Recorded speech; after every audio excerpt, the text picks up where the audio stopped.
జై శ్రీకృష్ణ అలనాటి కథలకి స్వాగతం. ఈరోజు నేను చెప్పబోయే కథ జాంగిరి రాకుమారి దొండకాయ పొట్టోడు. అనగనగా మైసూర్ పాక్ అంత రాజుగారికి జాంగీరంత కుమార్తె ఉండేదట.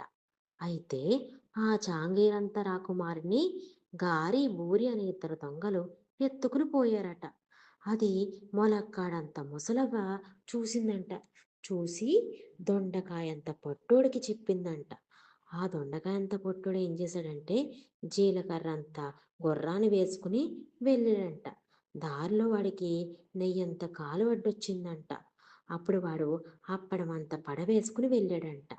ఆ గారి బూరి అనే ఇద్దరు దొంగల్ని చితగ్గొట్టి మైసూర్ పాకంత రాజుగారికి దగ్గరికి తీసుకుని వెళ్ళాడంట. మైసూర్ పాకంత రాజుగారు పొట్లకాయంత సైనికులకి చెప్పి జాంకాయంత జైల్లో పెట్టించాడంట గారిబూరిని. తాటికాయంత తాళం వేయించాడంట.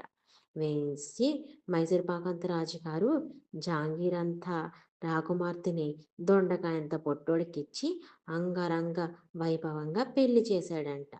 విన్నారు కదా చిన్నారులు. జై హింద్.